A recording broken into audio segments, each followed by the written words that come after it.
نحمده ونصلي على رسوله الكريم اما بعد فاعوذ بالله من الشیطان الرجیم بسم اللہ الرحمن الرحیم رب اشرح لي صدری ویسر لي امری واحلل عقدۃ من لسانی یفقهوا قولی اللہم یا مقلب القلوب ثبت قلوبنا علی دینک۔ اے اللہ، اے دلوں کو بدلنے والے، ثابت رکھیے ہمارے دل کو اپنے دین پر، آمین یا رب العالمین۔ آئیے اگلی آیات کا آغاز کرتے ہیں۔ ان آیات میں بڑی عمدگی سے حضرت ابراہیم علیہ السلام اور آپ علیہ السلام کی قوم کے درمیان ہونے والی کشمکش کی تفصیل بیان ہو رہی ہے، اور اس کے بعد مختلف انبیاء کا ذکر ہے اس میں۔ آیت نمبر 51، وَلَقَدْ آتَيْنَا إِبْرَاهِيمَ رُشْدَهُ من قبل وَكُنَّا بِهِ عَالِمِينَ، اور ہم نے ابراہیم علیہ السلام کو اس سے پہلے سے مراد ہے حضرت موسیٰ علیہ السلام سے پہلے اچھی سمجھ دی تھی، اور ہم انہیں خوب جانتے تھے۔ حضرت ابراہیم علیہ السلام کی قوم ستارہ پرست تھی، اور وہ چاند، سورج، ستاروں کی پرستش کرتے تھے، تو انہوں نے عبادت کے لیے مختلف مجسمے بنائے ہوئے تھے، اور وہ ان کی عبادت کرتے تھے۔ ان کے بادشاہ کو نمرود کہا جاتا تھا۔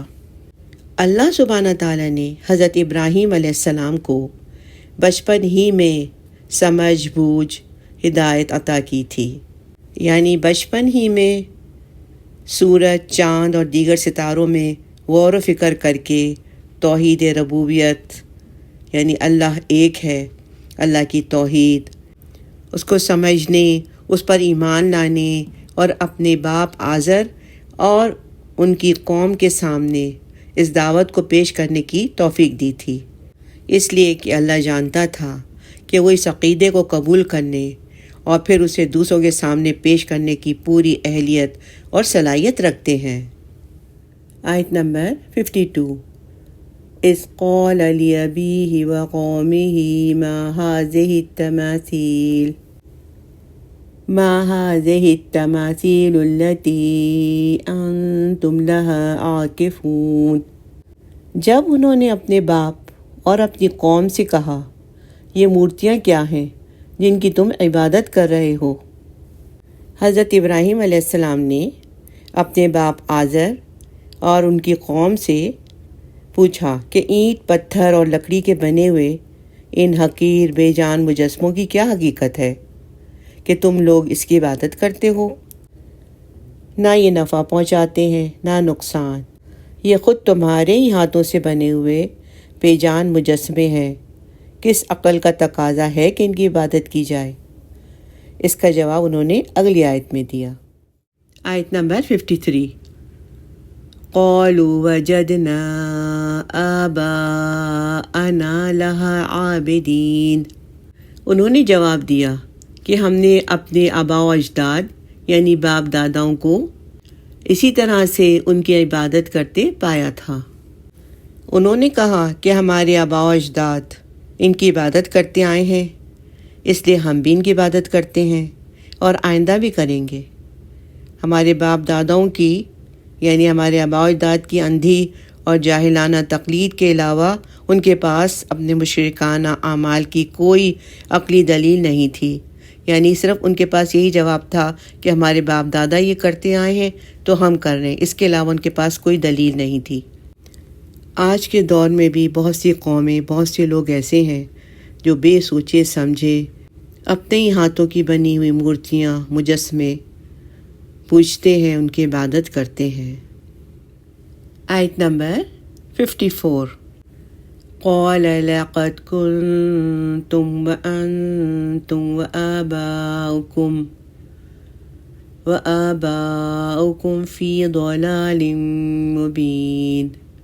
ابراہیم علیہ السلام نے کہا، پھر تو تم بھی اور تمہارے آباء و اجداد بھی یقیناً کھلی گمراہی میں مبتلا تھے، یعنی آپ نے علی الاعلان حق بات سب کے سامنے کہہ دی۔ انہوں نے کہا تم اور تمہارے باپ دادا سبھی کھلی گمراہی میں بھٹکتے رہے ہیں۔ کیا اس سے بھی بڑھ کر بے عقلی ہو سکتی ہے کہ انسان ایسے بتوں کی پرستش کرے جو نہ نفع پہنچا سکتے ہیں نہ ہی نقصان، نہ دیکھ سکتے ہیں نہ سن سکتے ہیں؟ مفسرین لکھتے ہیں کہ وہ اور ان کے باپ دادا سبھی کھلی گمراہی میں مبتلا تھے۔ آیت نمبر 55۔ قالوا وجئتنا بالحق ام انت من اللاعبین۔ وہ کہنے لگے کیا تم واقعی ہمارے پاس دین حق لے کر آئے ہو یا یوں ہی ٹھٹا کر رہے ہو، یعنی محض شغل کر رہے ہو، مذاق کر رہے ہو؟ کافروں نے ان کی یہ بات سن کر کہا کہ اے ابراہیم، جو کچھ تم ہم سے کہہ رہے ہو سنجیدگی کے ساتھ کہہ رہے ہو یا یوں ہی ہم سے مذاق کر رہے ہو، اور تمہاری گفتگو کا کوئی مطلب نہیں ہے کیا؟ آیت نمبر 56۔ قال بل ربكم رب السماوات والأرض الذي فطرهن وأنا على ذلكم من الشاهدين۔ ابراہیم علیہ السلام نے کہا بلکہ تمہارا رب آسمانوں اور زمین کا رب ہے جس نے انہیں پیدا کیا ہے، اور میں اس بات کی گواہی دیتا ہوں۔ ابراہیم علیہ السلام نے اپنی داعیانہ گفتگو جاری رکھتے ہوئے کہا کہ میں اپنی گفتگو میں بالکل سنجیدہ ہوں، اور تمہیں بتاتا ہوں کہ تمہارا رب آسمان اور زمین کا رب ہے جس نے انہیں پیدا کیا ہے، اور میں اس بات کی گواہی دیتا ہوں کہ اس کے سوا نہ کوئی معبود ہے اور نہ کوئی رب ہے۔ جس طرح حضرت ابراہیم علیہ السلام نے حق کی دعوت دی، اسی طرح حضور صلی اللہ علیہ وسلم کو بھی اپنی دعوت کے سلسلے میں بالکل اسی طرح قطعی الفاظ میں اعلان کرنے کا حکم دیا گیا۔ سورہ یوسف آیت نمبر 108۔ اے نبی صلی اللہ علیہ وسلم، آپ کہہ دیجئے کہ یہ میرا راستہ ہے، میں اللہ کی طرف بلا رہا ہوں پوری بصیرت کے ساتھ، میں خود بھی اور وہ بھی جو میری پیروی کر رہے ہیں۔ آیت نمبر 57۔ وَتَاللَّهِ لَأَكِيدَنَّ أَصْنَامَكُمْ بَعْدَ أَن تُوَلُّوا مُدْبِرِينَ۔ اور اللہ کی قسم، میں تمہارے ان بتوں کے ساتھ ضرور کوئی چال چل کے رہوں گا جب تم لوگ پیٹھ پھیر کے چلے جاؤ گے۔ مفسرین لکھتے ہیں کہ جب ابراہیم علیہ السلام کی قوم کا تہوار کا دن آیا تو سب چھوٹے بڑے مرد عورتیں اس مقررہ مقام پر جانے لگے۔ انہوں نے ابراہیم علیہ السلام سے بھی کہا کہ تم ہمارے ساتھ ان خوشیوں میں شریک ہو تو ہمارا دین تمہیں پسند آئے گا۔ ابراہیم علیہ السلام نے معذرت کر لی اور یوں جواب دیا، قال انی سقیم۔ آیت نمبر 89 الصافات۔ انہوں نے کہا کہ میری طبیعت ناساز ہے، میں تمہارے ساتھ نہیں جا سکتا، اور دل میں کہا کہ اگر تم دعوت توحید کو میری زبان سے سن کر قبول نہیں کرتے تو اب میں تمہیں عملی طور پر سمجھاؤں گا کہ ان بتوں کی کوئی حقیقت نہیں۔ چنانچہ جب شہر خالی ہو گیا تو آپ علیہ السلام نے ایک کلہاڑی ہاتھ میں لی اور اس بت خانے میں گھس گئے۔ آیت نمبر 58۔ فَجَعَلَهُمْ جُذَاذًا إِلَّا كَبِيرًا لَهُمْ لَعَلَّهُمْ إِلَيْهِ يَرْجِعُونَ۔ تو آپ علیہ السلام نے ان سب کو ٹکڑے ٹکڑے کر دیا سوائے ان کے بڑے کے، شاید کہ وہ اس کی طرف رجوع کریں۔ چنانچہ حضرت ابراہیم علیہ السلام نے کلاڑی سے تمام بتوں کے ٹکڑے ٹکڑے کر دیے، صرف بڑے بت کو چھوڑ دیا، اور اس کی گردن میں کلہاڑی لٹکا دی تاکہ جب وہ واپس آئیں اور اپنے معبودوں کا یہ حال دیکھیں اور بڑے بت کی گردن میں کلہاڑی لٹکا دیکھیں تو اس سے کچھ پوچھنا چاہیں۔ جب وہ اپنی زبان سے کچھ جواب نہ دے پائے گا تو اس کی عاجزی لاچاری مشرکوں کو پتہ چل جائے گی۔ اس طرح ان کو کچھ تو سمجھ میں آئے گا کہ ان کے چھوٹے کیا بڑے کیا سبھی معبود کتنے بے بس اور عاجز ہیں کہ انہیں کچھ بتا نہیں سکتے۔ جب یہ کچھ بتا نہیں سکتے تو پھر یہ معبود کیسے ہو سکتے ہیں؟ آیت نمبر 59۔ قالوا من فعل هذا بآلهتنا إنه لمن الظالمین۔ وہ چلا اٹھے کہ کس نے کیا ہے ہمارے معبودوں کے ساتھ یہ سب کچھ، وہ تو یقیناً کوئی بہت ہی ظالم ہے۔ ذرا تصور کریں کہ اس واقعے سے پورے شہر پر گویا قیامت ٹوٹ پڑی ہوگی۔ جب وہ واپس آئے اور جب انہوں نے بتوں کا یہ حال دیکھا تو غصے سے کہنے لگے کہ ہمارے معبودوں کے ساتھ ایسی اہانت آمیز حرکت کس نے کی ہے؟ جس نے بھی کی ہے اس نے بہت برا کام کیا ہے کہ جن بتوں کی ہم پرستش کرتے تھے ان کے ٹکڑے ٹکڑے کر دیے ہیں۔ وہ تو یقیناً کوئی بہت ہی ظالم ہے جس نے یہ کام کیا ہے۔ آیت نمبر 60۔ قالوا سمعنا فتى يذكرهم يقال له ابراہیم۔ کچھ لوگوں نے کہا کہ ہم نے ایک نوجوان کو ان کے بارے میں غلط باتیں کرتے سنا تھا جسے ابراہیم کہا جاتا ہے۔ تو انہی میں سے بعض لوگوں نے کہا کہ ایک نوجوان جس کا نام ابراہیم ہے ہمارے معبودوں کے بارے میں ایسی باتیں کرتے ہوئے سنا گیا تھا۔ لوگوں نے کہا کہ پھر اسے ہم سب کے سامنے لایا جائے اور ایسی عبرتناک سزا دی جائے کہ دوسروں کے لیے عبرت بن جائے۔ حافظ ابن کثیر لکھتے ہیں کہ حضرت ابراہیم علیہ السلام یہی تو چاہتے تھے کہ پوری قوم کے سامنے انہیں دعوت توحید پیش کرنے اور بتوں کی بے بسی بیان کرنے کا موقع ملے۔ آیت نمبر 61۔ قالوا فأتوا به على أعين الناس لعلهم يشهدون۔ لوگوں نے کہا کہ پھر لاؤ اس کو سب کے سامنے تاکہ وہ گواہی دے۔ جن لوگوں کے سامنے اس نے ایسی گستاخانہ گفتگو کی تھی ہمارے معبودوں کے بارے میں، وہ اسے پہچان کر گواہی دے سکیں کہ ہاں یہی وہی شخص ہے جو ہمارے معبودوں کے بارے میں ایسی ویسی باتیں کرتا تھا اور جس نے قسم کھا کر کہا تھا کہ میں ضرور ان کے ساتھ کچھ چال چلوں گا۔ چنانچہ جب آپ علیہ السلام کو سامنے لا کر تصدیق دی گئی تو ان سے پھر سوال جواب کیا گیا، ان سے پوچھا گیا۔ آیت نمبر 62۔ قالوا أأنت فعلت هذا بآلهتنا یا ابراہیم۔ انہوں نے پوچھا اے ابراہیم کیا ہمارے معبودوں کے ساتھ یہ سب کچھ تم نے کیا ہے؟ حضرت ابراہیم علیہ السلام بھری محفل میں لائے گئے اور ان سے پوچھا گیا کہ اے ابراہیم کیا تم نے ہمارے بتوں کا یہ حال بنایا ہے؟ آیت نمبر 63۔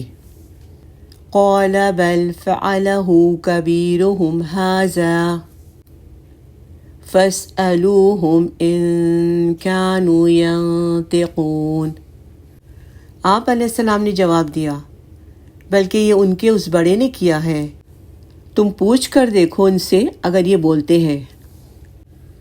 تو انہوں نے بت پرستوں کے خلاف حجت قائم کرنے کے لیے اور ان کی عقل پر ماتم کرتے ہوئے کہا جب یہ بڑا بت تمہارا سب سے بڑا معبود ہے اور وہ تمہارا نافع بھی ہے، تم اس کو نافع مانتے ہو، تو پھر اسی نے کیا ہوگا اور اپنی ناراضگی کا اظہار کیا ہوگا کہ اس کے علاوہ دیگر چھوٹے بتوں کو تم لوگ کیوں پوچھتے ہو۔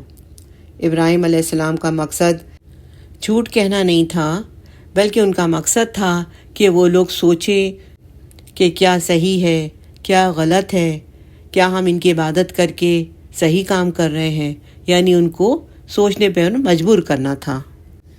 اس سے بڑھ کر کم عقلی اور کیا ہو سکتی تھی کہ وہ ایک پتھر سے تراشے ہوئے مجسمے کی طرف توڑ پھوڑ کو سنجیدگی کے ساتھ منسوب کرتے اور عقیدہ بت پرستی پر ایک کاری زب لگانے کے لیے مزید کہا کہ اگر یہ بت معبود حقیقی ہیں تو ان کے اندر کم از کم بولنے کی صلاحیت تو ضرور ہونی چاہیے۔ انہی سے پوچھ لو کہ کس نے ان کے ساتھ ایسا برتاؤ کیا ہے۔ ابراہیم علیہ السلام کا بتوں کے بارے میں جواب سن کر مشرکین لاجواب ہو گئے۔ آیت نمبر 64۔ فَرَجَعُوا إِلَىٰ أَنفُسِهِمْ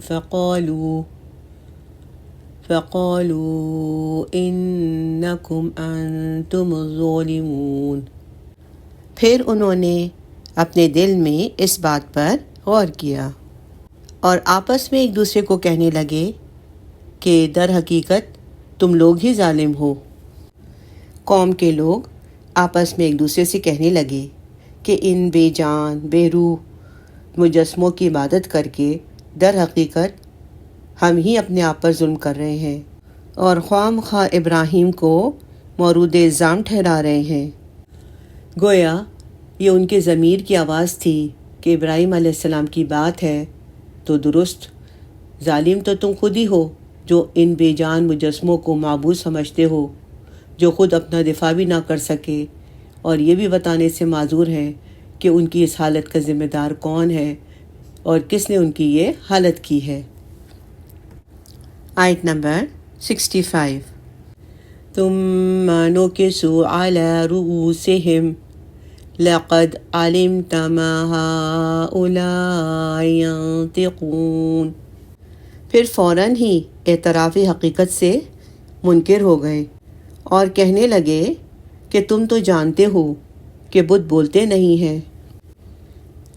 ایک لمحے کے لیے ان کے دلوں میں یہ خیال تو آیا کہ ابراہیم علیہ السلام کی بات درست ہے اور ہم غلط ہیں، مگر ان کے کفر اور تکبر اور جاہلانہ حمیت اور عصبیت کے ہاتھوں ان کی عقلیں پھر سے اوندھی ہو گئیں اور پھر سے وہ ان بے جان بتوں کا دفاع کرنے کی ٹھان کر بولے کہ ان سے کیا پوچھیں، تم تو جانتے ہو کہ بول نہیں سکتے ہیں، پھر کیوں کہتے ہو کہ ہم ان سے پوچھ لیں۔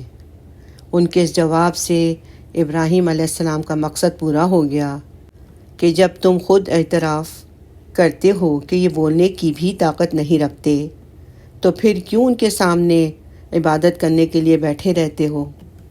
آیت نمبر 66 and 67۔ قال افتعبدون من دون اللہ ما لا ينفعكم شيئا ولا يضركم۔ ابراہیم علیہ السلام نے کہا، تو کیا تم لوگ اللہ کو چھوڑ کر ایسی چیزوں کو پوچھتے ہو جو نہ تمہیں کچھ نفع دے سکتی ہیں اور نہ تمہارا کچھ نقصان کر سکتی ہیں۔ اف لکم ولما تعبدون من دون اللہ افلا تعقلون۔ تف ہے تم پر بھی اور ان پر بھی جنہیں تم اللہ کو چھوڑ کر پوچھتے ہو، تو کیا تم لوگ عقل سے کام نہیں لیتے؟ ابراہیم علیہ السلام نے انہیں لاجواب کرتے ہوئے نہایت حقارت آمیز انداز میں کہا کہ پھر تم اللہ کو چھوڑ کر ایسے بتوں کی کیوں عبادت کرتے ہو جو تمہیں نفع اور نقصان نہیں پہنچا سکتے؟ تف ہو تم پر اور تمہارے معبودوں پر، کیا تمہیں اتنی بات سمجھ میں نہیں آتی کہ تمہارا یہ فعل کتنا برا اور عقل سے کتنا بعید ہے کہ خود اپنے ہاتھوں سے تراشے ہوئے پتھروں کے سامنے جھکتے ہو اور انہیں اپنا معبود سمجھتے ہو جو نہ بول سکتے ہیں، نہ سن سکتے ہیں، نہ وہ تمہارے کسی کام آ سکتے ہیں، پھر بھی تم ان کی عبادت کرتے ہو۔ آیت نمبر 68۔ قالوا حرقوه وانصروا آلهتكم إن كنتم فاعلين۔ انہوں نے کہا، جلا ڈالو اسے اور مدد کرو اپنے معبودوں کی اگر تمہیں کچھ کرنا ہی ہے۔ جب مشرکین حضرت ابراہیم علیہ السلام کے دلائل سے عاجز ہو گئے اور جیسا کہ ہمیشہ باطل پرستوں کے پاس کوئی جواب نہیں ہوتا، کوئی دلیل نہیں ہوتی، تو پھر وہ حق پرستوں کی دلیل سے بے بس ہو کر طاقت کا استعمال کرتے ہیں اور ظلم اور بربریت پر اتر آتے ہیں۔ اسی طرح انہوں نے آپس میں رائے قائم کی کہ اب ابراہیم کو خاموش کرنے کی ایک ہی شکل رہ گئی ہے اور ہم اپنے معبودوں کی عظمت برقرار رکھنے کے لیے اسے بھڑکتی ہوئی آگ میں ڈال دیں تاکہ دنیا اس کی بے بسی کا نظارہ کرے اور ہر شخص جان لے جو شخص ہمارے معبود کی عزت نہیں کرتا اسے ہم ایسی دردناک سزا دیتے ہیں۔ تو انہوں نے ایک زبردست آگ جلائی، الاؤ خوب روشن ہوا اور حضرت ابراہیم علیہ السلام کو منجنیق کے ذریعے دور سے آگ میں پھینک دیا۔ تاریخ میں ملتا ہے کہ یہ پہلی مرتبہ نمرود نے ایجاد کی جب کہ اس نے حضرت ابراہیم علیہ السلام کو آگ میں پھینکنا چاہا، لیکن چونکہ آگ کافی دور دور تک پھیلی ہوئی تھی اس لیے خلیل اللہ کو آگ میں پھینکنا مشکل تھا۔ تو روایات میں ہے کہ ابلیس نے نمرود کو منجنیق بنانے کا طریقہ بتلایا، پھر اس آلے کے ذریعے آتش نمرود میں خلیل اللہ کو پھینکا گیا۔ یہ آلہ قدیم ایام میں دشمنوں کی فوج پر پتھر پھینکنے کے لیے استعمال کیا جاتا تھا۔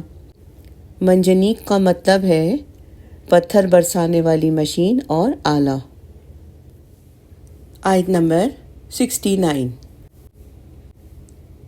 قُلْنَا يَا نَارُ كُونِي بَرْدًا وَسَلَامًا عَلَىٰ إِبْرَاهِيمَ۔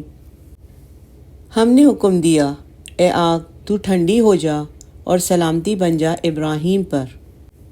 مفسرین لکھتے ہیں کہ ابراہیم علیہ السلام جو ہی آگ میں پھینکے گئے اللہ نے حکم دیا وہ ابراہیم کے لیے ٹھنڈی بن جائے، اور ٹھنڈی بھی اس قدر ہو کہ نقصان نہ پہنچائے بلکہ سکون اور سلامتی کا باعث ہو، چنانچہ وہ ٹھنڈی اور آرام دہ بن گئی۔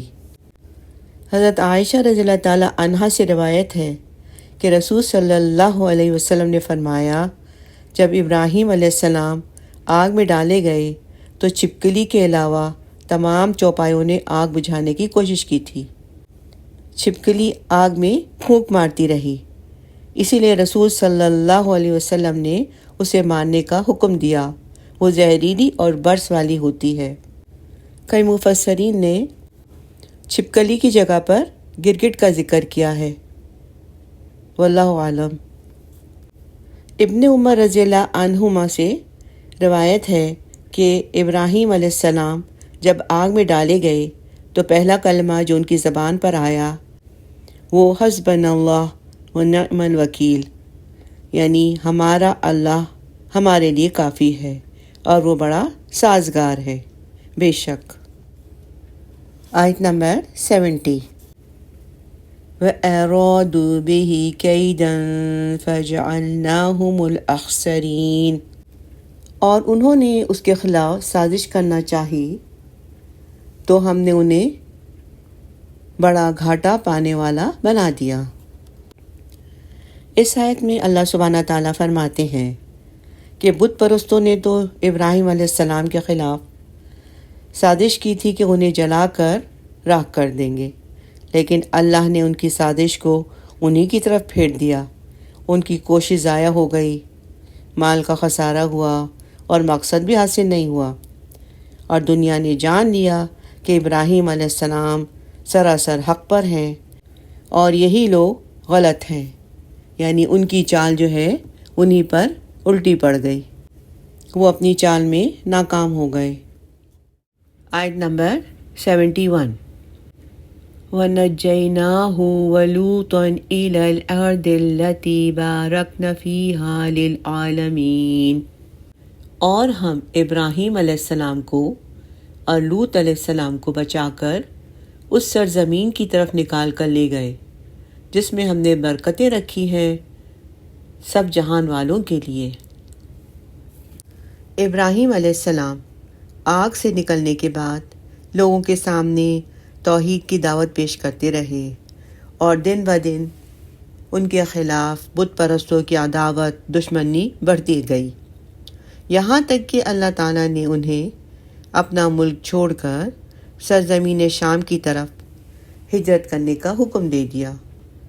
تو وہ اپنے بھتیجے لوط جو ان کے بھائی ہاران اصغر کے بیٹے تھے اور ان پر ایمان لے آئے تھے، اور ان کی بیوی سارہ جو ان کے چچا ہاران اکبر کی بیٹی تھیں، ان کے ساتھ ملک کے شام کی طرف روانہ ہو گئے، جو اپنی سرخیزی، درختوں، نہروں اور پھلوں کی کثرت کی وجہ سے مشہور تھا، اور جو بہت سے انبیاء کرام کی جائے پیدائش تھا، اور اسی لیے اللہ تعالیٰ نے اسے مومن اور کافر سب کے لیے مبارک کہا ہے۔